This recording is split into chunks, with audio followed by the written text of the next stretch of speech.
14 June, 1942. On Friday, June 12th, I woke up at 6 o'clock, and no wonder, it was my birthday. But of course I was not allowed to get up at that hour, so I had to control my curiosity until 6:45. Then I could bear it no longer and went to the dining room, where I received a warm welcome from Moche, the cat. Soon after 7, I went to Mummy and Daddy, and then to the sitting room to undo my presents. The first to greet me was you, possibly the nicest of all. Then on the table, there were a bunch of roses, a plant, and some peonies, and more arrived during the day. I got masses of things from Mummy and Daddy and was thoroughly spoiled by various friends.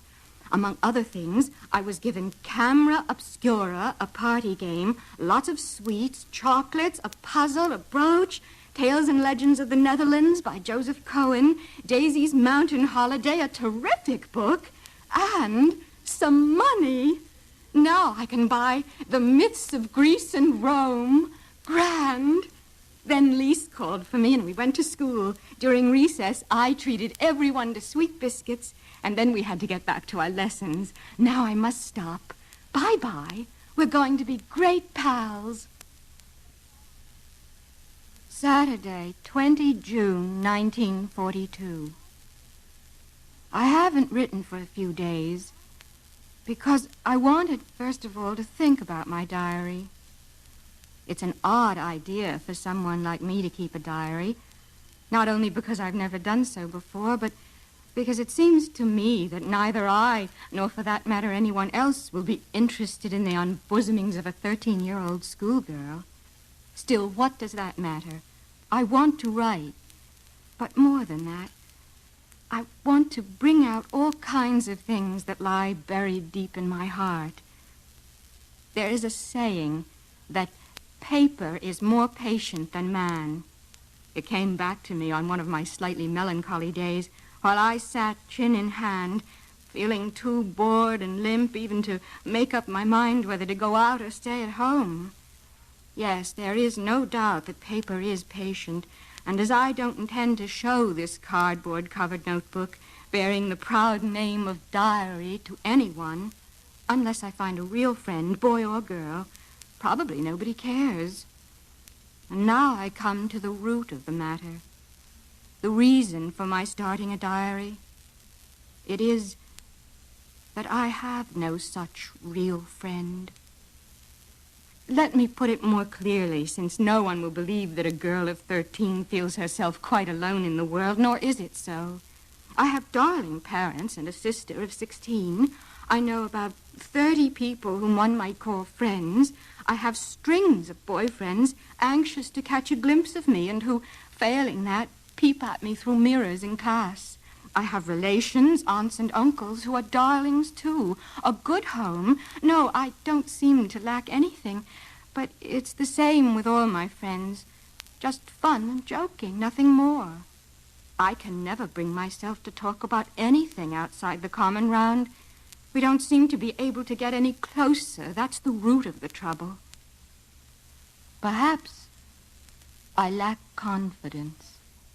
But anyway, there it is, a stubborn fact, and I don't seem to be able to do anything about it. Hence this diary. In order to enhance in my mind's eye the picture of the friend for whom I've waited so long, I don't want to set down a series of bald facts in a diary like most people do, but I want this diary itself to be my friend, and I shall call my friend Kitty. No one will grasp what I'm talking about if I begin my letters to Kitty just out of the blue, so, albeit unwillingly, I will start by sketching in brief the story of my life. My father was 36 when he married my mother, who was then 25. My sister Margaret was born in 1926 in Frankfurt-am-Main. I followed on June 12, 1929, and as we are Jewish, we emigrated to Holland in 1933, where my father was appointed managing director of Travis Incorporated.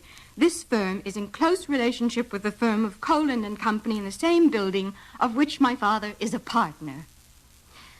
The rest of our family, however, felt the full impact of Hitler's anti-Jewish laws, so life was filled with anxiety. In 1938, after the pogroms, my two uncles, my mother's brothers, escaped to the United States. My old grandmother came to us. She was then 73. After May 1940, good times rapidly fled.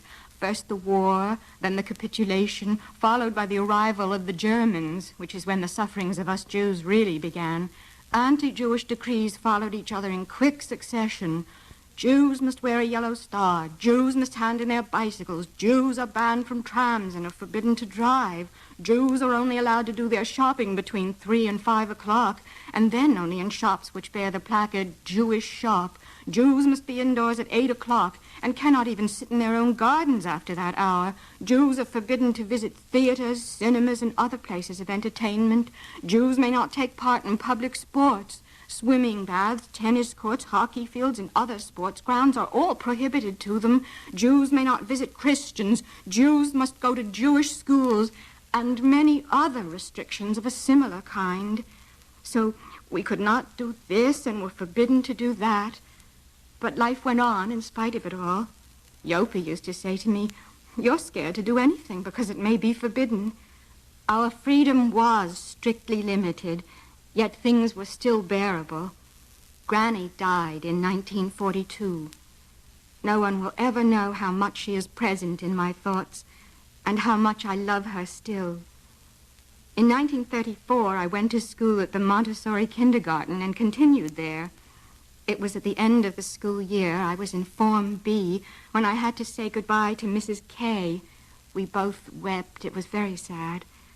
In 1941, I went with my sister Margaret to the Jewish secondary school, she into the 4th form and I into the 1st. So far, everything is all right with the four of us, and here I come to the present day. Sunday morning, 5 July, 1942. Dear Kitty, our examination results were announced in the Jewish theater last Friday. I couldn't have hoped for better. My report is not at all bad. I had 1 Vixatis, a 5 for algebra, 2 6s, and the rest were all 7s or 8s. They were certainly pleased at home, although over the question of marks, my parents are quite different from most. They don't care a bit whether my reports are good or bad, as long as I'm well and happy and not too cheeky. Then the rest will come by itself. I am just the opposite. I don't want to be a bad pupil. I should really have stayed in the 7th form in the Montessori school, but was accepted for the Jewish secondary. When all the Jewish children had to go to Jewish schools, the headmaster took Lisa and me conditionally after a bit of persuasion. He relied on us to do our best, and I don't want to let him down. My sister Margaret has her report, too. Brilliant, as usual. She would move up with cum laude if that existed at school. She's so brainy. Daddy has been at home a lot lately, as there's nothing for him to do at business. It must be rotten to feel so superfluous. Mr. Copehouse has taken over Travis, and Mr. Crawler, the firm Coland and Company. When we walked across our little square together a few days ago, Daddy began to talk of us going into hiding. I asked him why on earth he was beginning to talk of that already. "Yes, Anne," he said. "You know that we've been taking food, clothes, furniture to other people for more than a year now. We don't want our belongings to be seized by the Germans, but we certainly don't want to fall into their clutches ourselves. So we shall disappear of our own accord and not wait until they come and fetch us." "But, Daddy, when would it be?" He spoke so seriously that I grew very anxious. "Don't you worry about it. We shall arrange everything. Make the most of your carefree young life while you can." That was all. Oh, may the fulfillment of these somber words remain far distant yet. Yours, Anne. Thursday, 9 July, 1942. Dear Kitty, so we walked in the pouring rain, Daddy, Mummy, and I, each with a school satchel and shopping bag filled to the brim with all kinds of things thrown together anyhow. We got sympathetic looks from people on their way to work. You could see by their faces how sorry they were they couldn't offer us a lift. The gaudy yellow star spoke for itself. Only when we were on the road did Mummy and Daddy begin to tell me bits and pieces about the plan. For months, as many of our goods and chattels and necessities of life as possible had been sent away, and they were sufficiently ready for us to have gone into hiding of our own accord on July 16th. The plan had had to be speeded up 10 days because of the call-up, so our quarters would not be so well organized, but we had to make the best of it. The hiding place itself would be in the building where Daddy has his office. It will be hard for outsiders to understand, but I shall explain that later on. Daddy didn't have many people working for him. Mr. Crowler, Copehouse, Meep, and Ellie Varson, a 23-year-old typist, who all knew of our arrival. Mr. Fossen, Ellie's father, and 2 boys worked in the warehouse. They had not been told. I will describe the building. There is a large warehouse on the ground floor which is used as a store. The front door to the house is next to the warehouse door, and inside the front door is a second doorway which leads to a staircase. There is another door at the top of the stairs with a frosted glass window in it which has office written in black letters across it. That is the large main office, very big, very light, and very full. Ellie, Meep, and Mr. Copehouse work there in the daytime. A small dark room containing the safe, a wardrobe, and a large cupboard leads to a small, somewhat dark second office. Mr. Crowler and Mr. Fontan used to sit here. Now it is only Mr. Crowler. One can reach Crowler's office from the passage, but only via a glass door which can be opened from the inside, but not easily from the outside. From Crowler's office, a long passage goes past the coal store, up 4 steps, and leads to the showroom of the whole building, the private office. Dark, dignified furniture, linoleum and carpets on the floor, radio, smart lamp, everything first class. Next door, there's a roomy kitchen with a hot water faucet and a gas stove. Next door, the WC. That is the first floor. A wooden staircase leads from the downstairs passage to the next floor. There's a small landing at the top. There is a door at each end of the landing, the left one leading to a storeroom at the front of the house and to the attics.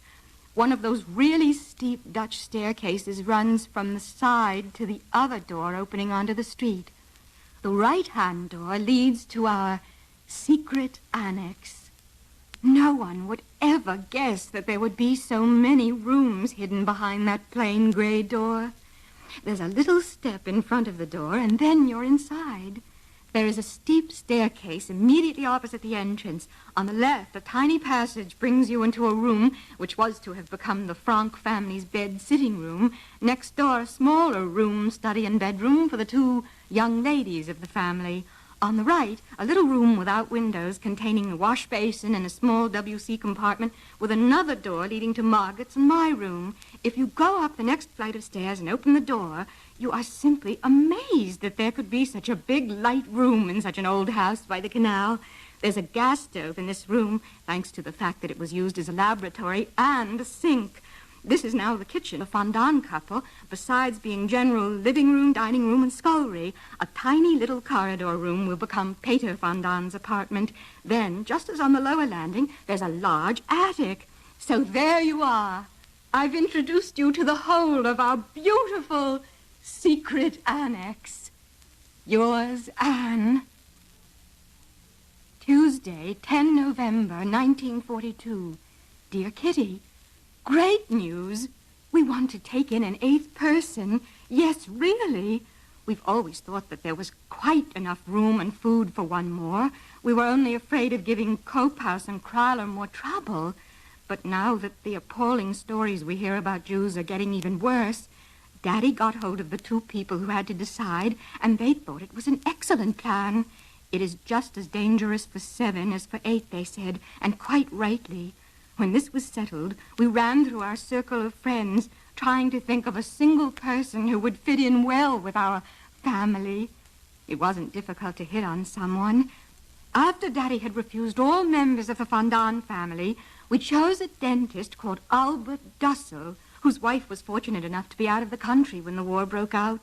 He is known to be quiet, and so far as we and Mr. Fondant can judge from a superficial acquaintance, both families think he's a congenial person. Miep knows him, too, so she will be able to make arrangements for him to join us. If he comes, he will have to sleep in my room instead of Margaret, who will use the camp bed. Yours, Anne. Friday, 20 November, 1942. Dear Kitty, none of us really knows how to take it all. The news about the Jews had not really penetrated through to us until now, and we thought it best to remain as cheerful as possible. Every now and then, when Miep lets out something about what has happened to a friend, Mummy and Mrs. Fontana always begin to cry, so Miep thinks it better not to tell us any more. But Dussel was immediately plied with questions from all sides, and the stories he told us were so gruesome and dreadful that one can't get them out of one's mind. Yet we shall still have our jokes and tease each other when these horrors have faded a bit in our minds. It won't do us any good or help those outside to go on being as gloomy as we are at the moment. And what would be the object of making our secret annex into a secret annex of gloom? Must I keep thinking about those other people, whatever I'm doing? And if I want to laugh about something, should I stop myself quickly and feel ashamed that I'm cheerful? Ought I then to cry the whole day long? No, that I can't do. Besides, in time, this gloom will wear off. Added to this misery, there's another, but of a purely personal kind, and it pales into insignificance beside all the wretchedness I've just told you about. Still, I can't refrain from telling you that lately I've begun to feel deserted. I'm surrounded by too great a void. I never used to feel like this. My fun and amusements and my girlfriends completely filled my thoughts. Now I either think about unhappy things or about myself. And at long last I've made the discovery that Daddy, although he's such a darling, still cannot take the place of my entire little world of bygone days. But why do I bother you with such foolish things?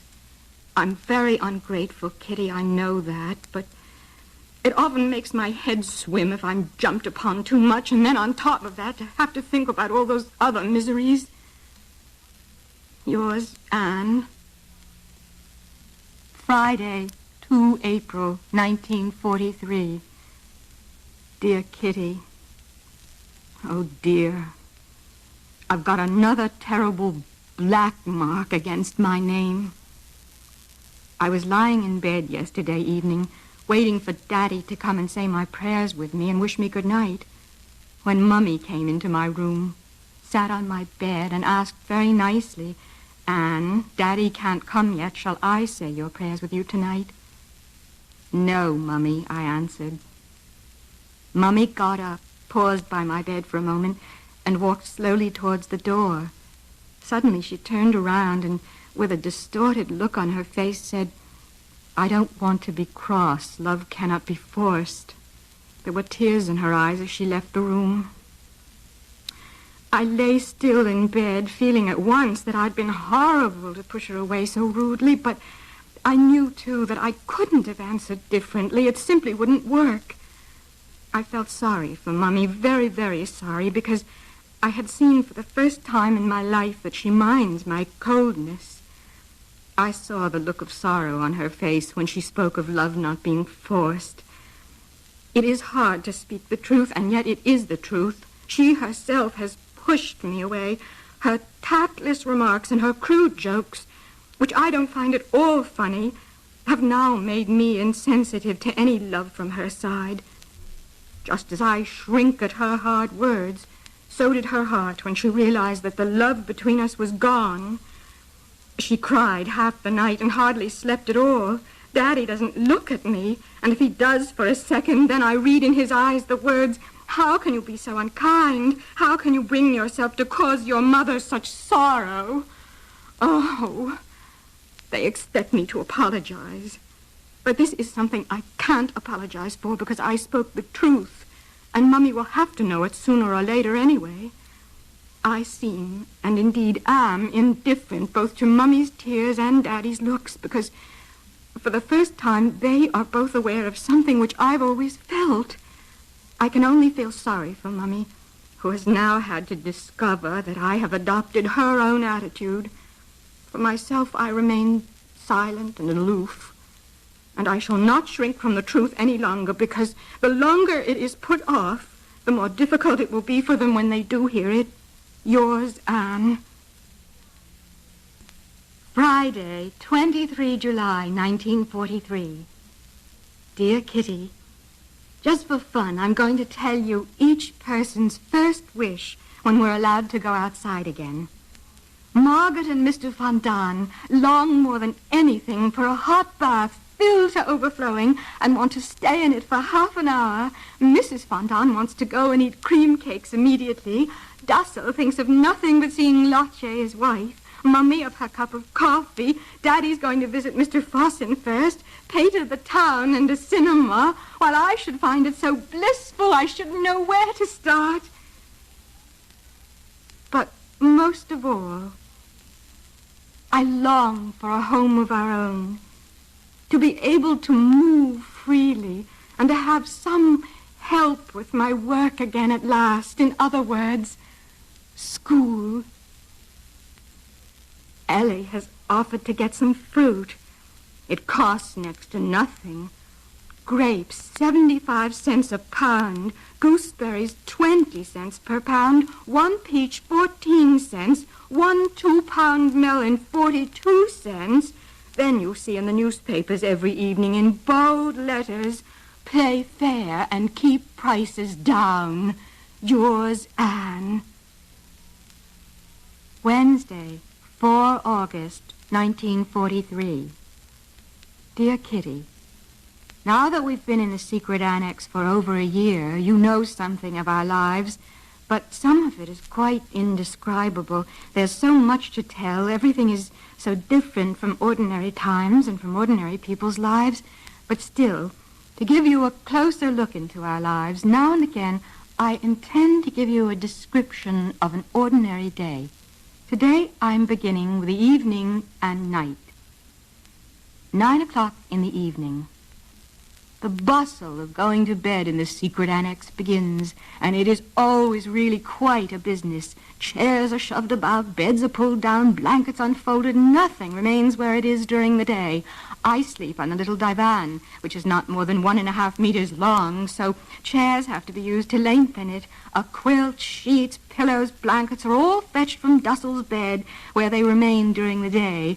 One hears terrible creaking in the next room, Margaret's concertina bed being pulled out. Again, divan, blankets, and pillows. Everything is done to make the wooden slats a bit more comfortable. It sounds like thunder above, but it is only Mrs. Fondant's bed.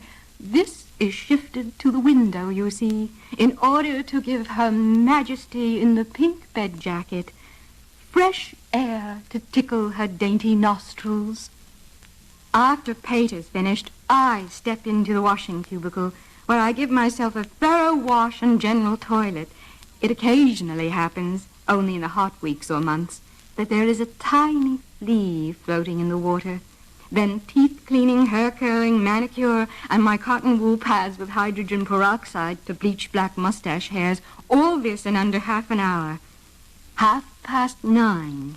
Quickly into dressing gowns, soap in one hand, potty, hairpins, pants, curlers, and cotton wool in the other, I hurry out of the bathroom. But usually I'm called back once for the various hairs which decorate the wash basin in graceful curves, but which are not approved of by the next person. 10 o'clock. Put up the blackout. Good night. For at least a quarter of an hour there's a creaking of beds and a sighing of broken springs. Then all is quiet. At least, that is, if our neighbors upstairs don't quarrel in bed. 11:30. The bathroom door creaks. A narrow strip of light falls into the room. A squeak of shoes, a large coat, even larger than the man inside it. Dussel returns from his night work in Crowler's office. Shuffling on the floor for 10 minutes, crackle of paper, that's the food which has to be stowed away, and a bed is made. Then the form disappears again, and one only hears suspicious noises from the lavatory from time to time. 3 o'clock. I have to get up for a little job in the metal pot under my bed, which is on a rubber mat for safety's sake in case of leakage. When this has to take place, I always hold my breath as it clatters into the tin like a brook from a mountain. Then the pot is returned to its place, and the figure in the white nightgown, which evokes the same cry from Margaret every evening, "Oh, that indecent nightdress," steps back into bed. Then a certain person lies awake for about a quarter of an hour, listening to the sounds of the night. Firstly, to whether there might not be a burglar downstairs, then to the various beds above, next door, and in my room, from which one is usually able to make out how the various members of the household are sleeping, or how they pass the night in wakefulness. The latter is certainly not pleasant, especially when it concerns a member of the family by the name of Dussel. First, I hear a sound like a fish gasping for breath. This is repeated 9 or 10 times, and then, with much ado and interchanged with little smacking sounds, the lips are moistened, followed by a lengthy twisting and turning in bed and rearranging of pillows. 5 minutes, perfect peace. And then the same sequence of events unfolds itself at least 3 times more after the doctor has soothed himself to sleep again for a little while. It can also happen that we get a bit of shooting in the night, varying between 1 o'clock and 4. I never really realize it until from habit I'm already standing at my bedside. Sometimes I'm so busy dreaming that I'm thinking about French irregular verbs or a quarrel upstairs. It is some time before I begin to realize that guns are firing and that I am still in the room, but it usually happens as described above. I quickly grab a pillow and handkerchief, put on my dressing gown and slippers, and scamper to Daddy, like Margaret wrote in this birthday poem. The first shot sounds at dead of night. Hush, look! A door creaks open wide. A little girl glides into sight, clasping a pillow to her side. Once landed in the big bed, the worst is over, except if the firing gets very bad. 6:45. Bring! The alarm clock that raises its voice at any hour of the day, if one asks for it, and sometimes when one doesn't. Crack! Ping! Mrs. Fondant has turned it off. Creak! Mr. Fondant gets up, puts on water, and then full speed to the bathroom. 7:15. The door creaks again. Dussel can go to the bathroom. Once alone, I take down the blackout, and a new day in the secret annex has begun. Yours, Anne.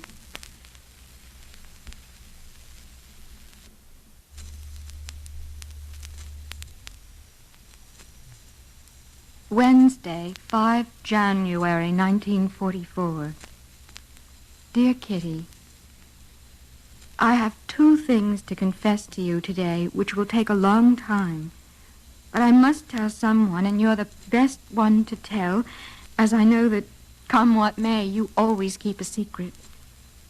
The first is about Mummy. You know that I've grumbled a lot about Mummy, yet still tried to be nice to her again. Now it is suddenly clear to me what she lacks. Mummy herself has told us that she looked upon us more as her friends than as her daughters. Now that is all very fine, but still, a friend can't take a mother's place. I need my mother as an example which I can follow. I want to be able to respect her. I have the feeling that Margaret thinks differently about these things and would never be able to understand what I've just told you.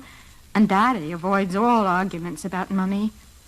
I imagine a mother as a woman who, in the first place, shows great tact, especially towards her children when they reach our age, and who does not laugh at me if I cry about something, not pain, but other things, like Mum's does. One thing, which perhaps may seem rather fatuous, I have never forgiven her. It was on a day that I had to go to the dentist. Mummy and Margaret were going to come with me and agreed that I should take my bicycle. When we'd finished at the dentist and were outside again, Margaret and Mummy told me that they were going into the town to look at something or buy something. I don't remember exactly what. I wanted to go too, but was not allowed to as I had my bicycle with me. Tears of rage sprang into my eyes, and Mummy and Margaret began laughing at me.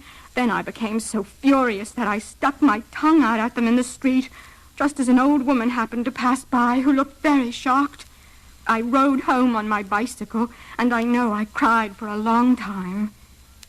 It is queer that the wound that Mummy made then still burns when I think of how angry I was that afternoon. The second is something that is very difficult to tell you because it is about myself. Yesterday I read an article about blushing by Sis Hester. This article might have been addressed to me personally, although I don't blush very easily. The other things in it certainly all fit me. She writes roughly something like this: that a girl in the years of puberty becomes quiet within and begins to think about the wonders that are happening to her body. I experience that too. And that is why I get the feeling lately of being embarrassed about Margaret and Mummy and Daddy. Strangely enough, Margaret, who's much more shy than I am, isn't at all embarrassed. I think what is happening to me is so wonderful, and not only what can be seen on my body, but all that's taking place inside. I never discuss myself or any of these things with anybody. That is why I have to talk to myself about them. Each time I have a period, and that has only been 3 times, I have the feeling that in spite of all the pain, unpleasantness, and nastiness, I have a sweet secret. And that is why, although it's nothing but a nuisance to me in a way, I always long for the time that I shall feel that secret within me again. Sis Hester also writes that girls of this age don't feel quite certain of themselves and discover that they themselves are individuals with ideas, thoughts, and habits. After I came here, when I was just 14, I began to think about myself sooner than most girls and to know that I am a person. Sometimes, when I lie in bed at night, I have a terrible desire to feel my breasts and to listen to the quiet, rhythmic beat of my heart. I already had these kinds of feelings subconsciously before I came here, because I remember that once when I slept with a girlfriend, I had a strong desire to kiss her, and that I did do so. I could not help being terribly inquisitive over her body, for she'd always kept it hidden from me.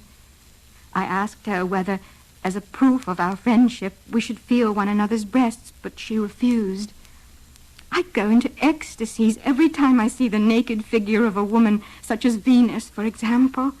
It strikes me as so wonderful and exquisite that I have difficulty in stopping the tears rolling down my cheeks. If only I had a girlfriend. Yours, Anne. Saturday, 12 February, 1944. Dear Kitty, the sun is shining. The sky is a deep blue. There's a lovely breeze. And I'm longing, so longing for everything. To talk, for freedom, for friends, to be alone. And I do so long to cry. I feel as if I'm going to burst. And I know it would get better with crying, but I can't. I'm restless. I go from one room to the other, breathe through the crack of a closed window, feel my heart beating as if it's saying, "Can't you satisfy my longings at last?" I believe that it's spring within me. I feel that spring is awakening. I feel it in my whole body and soul. It is an effort to behave normally. I feel utterly confused, don't know what to read, what to write, what to do. I only know that I'm longing. Yours, Anne. Sunday, 13 February, 1944. Dear Kitty, since Saturday, a lot has changed for me. It came about like this. I longed, and am still longing, but Now something has happened which has made it just a little less. To my great joy, I will be quite honest about it. Already this morning I noticed that Peter kept looking at me all the time. Not in the ordinary way. I don't know how. I just can't explain. I used to think that Peter was in love with Margaret, but yesterday I suddenly had the feeling that it is not so. I made a special effort not to look at him too much, because whenever I did, he kept on looking too, and then it gave me a lovely feeling inside, but which I mustn't feel too often. I desperately want to be alone. Daddy has noticed that I'm not quite my usual self, but I really can't tell him everything. Leave me in peace, leave me alone. That's what I'd like to keep crying out all the time. Who knows? A day may come when I'm left alone more than I would wish. Yours, Anne. Friday, 18 February, 1944. Dear Kitty, whenever I go upstairs now, I keep on hoping that I shall see him. Because my life now has an object, and I have something to look forward to, everything has become more pleasant. At least the object of my feelings is always there, and I needn't be afraid of rivals except Margaret. Don't think I'm in love, because I'm not. But I do have the feeling all the time that something fine can grow up between us. Something that gives confidence and friendship. If I get half a chance, I go up to him now. It's not like it used to be when he didn't know how to begin. It's just the opposite. He's still talking when I'm half out of the room. Mummy doesn't like it much and always says I'll be a nuisance and that I must leave him in peace. Honestly, doesn't she realize that I've got some intuition? She looks at me so queerly every time I go into Peter's little room. If I come downstairs from there, she asks me where I've been. I simply can't bear it and think it's horrible. Yours, Anne. Wednesday, 23 February, 1944. Dear Kitty, it's lovely weather outside, and I've quite perked up since yesterday. Nearly every morning I go to the attic where Peter works to blow the stuffy air out of my lungs.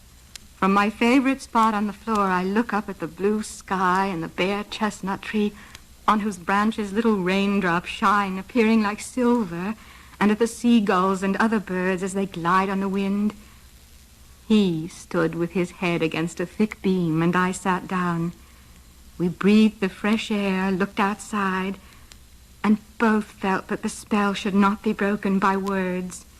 We remained like this for a long time, and when he had to go up to the loft to chop wood, I knew that he was a nice fellow. He climbed the ladder and I followed. Then he chopped wood for about a quarter of an hour, during which time we still remained silent. I watched him from where I stood. He was obviously doing his best to show off his strength. But I looked out of the open window, too, over a large area of Amsterdam, over all the roofs, and onto the horizon, which was such a pale blue that it was hard to see the dividing line. As long as this exists, I thought, and I may live to see it, this sunshine, the cloudless skies, while this lasts, I cannot be unhappy. The best remedy for those who are afraid, lonely, or unhappy is to go outside, somewhere where they can be quite alone with the heavens, nature, and God, because only then does one feel that all is as it should be, and that God wishes to see people happy amidst the simple beauty of nature. As long as this exists, and it certainly always will, I know that then there will always be comfort for every sorrow, whatever the circumstances may be, and I firmly believe that nature brings solace in all troubles. Oh, who knows? Perhaps it won't be long before I can share this overwhelming feeling of bliss with someone who feels the way I do about it. Yours, Anne. Saturday, 4 March, 1944. Dear Kitty, this is the first Saturday for months and months that hasn't been boring, dreary, and dull, and Peter is the cause. This morning I went to the attic to hang up my apron when Daddy asked whether I'd like to stay and talk some French. I agreed. First we talked French, and I explained something to Pater. Then we did some English. Daddy read out loud to us from Dickens, and I was in the seventh heaven because I sat on Daddy's chair very close to Pater. I went downstairs at 11 o'clock. When I came upstairs again at 11:30, he was already waiting for me on the stairs. We talked until 1:45. If, as I leave the room, he gets a chance after a meal, for instance, and if no one can hear, he says, "Goodbye, Anne. See you soon." Oh, I am so pleased. I wonder if he is going to fall in love with me after all. Anyway, he's a very nice fellow, and no one knows what lovely talks I have with him. Mrs. Fondant quite approves when I go and talk to him, but she asked today, teasing me, "Can I really trust you two up there together?" "Of course," I protested. "Really, you quite insult me. From morn till night I look forward to seeing Pater. Yours, Anne."